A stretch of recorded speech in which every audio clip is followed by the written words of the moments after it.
me suis dit que la prépa égalité des chances, c'était vraiment quelque chose qui pouvait m'apporter ce que je n'avais pas en fait quand j'ai préparé les oraux seuls et les concours. Et donc je me suis dit que ça pouvait être un accompagnement parce qu'on a des intervenants, on a des personnes qui nous aident au niveau de la méthodologie et c'est vrai que quand on arrive dans les concours, c'est un peu flou, etc. Et c'était vraiment un moyen d'être plus efficace et plus productif.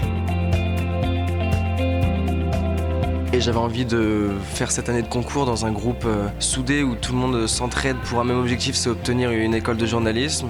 Puis c'était aussi une formation de qualité qui est nécessaire pour préparer les concours. Et puis financièrement, c'est une aide qui est immense. Donc pour nous, élèves boursiers, c'est hyper important d'être aidés sur ce point-là aussi. L'objectif, je pense qu'on a tous un peu le même objectif, c'est d'intégrer une école à la fin de l'année et je pense que c'est le cas pour tout le monde et donc du coup on va passer le plus de concours possible et essayer d'avoir une école à la fin de l'année.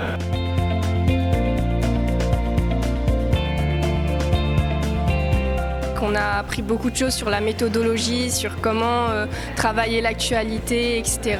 C'était quand même vraiment intense parce que ça reste une prépa, on a des cours toute la journée et puis en parallèle on est quand même à la fac.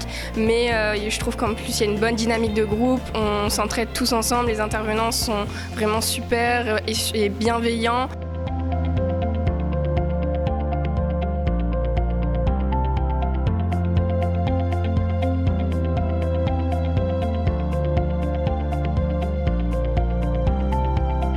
Comment 25 personnes sont devenues aussi proches en si peu de temps, c'est quelque chose que j'avais jamais vécu.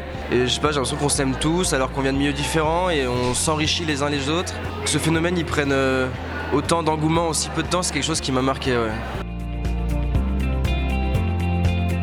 La rencontre avec Johanna Giglia, la marraine de la promo. Alors c'est mon modèle, un de mes modèles journalistiques.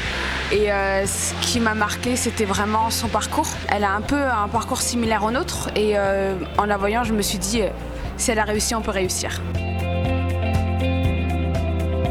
Alors le message que j'ai envie de faire passer et de transmettre aux étudiants donc, qui vont préparer l'école, qui vont préparer les concours aux écoles de journalisme, c'est vraiment de croire en leurs rêves, de croire en eux-mêmes, d'avoir confiance, d'avoir de l'espoir et surtout de jamais rien lâcher. De jamais rien lâcher parce que souvent on est les premières personnes à s'empêcher de faire quelque chose et il faut y croire jusqu'au bout en fait, il ne faut jamais lâcher l'affaire.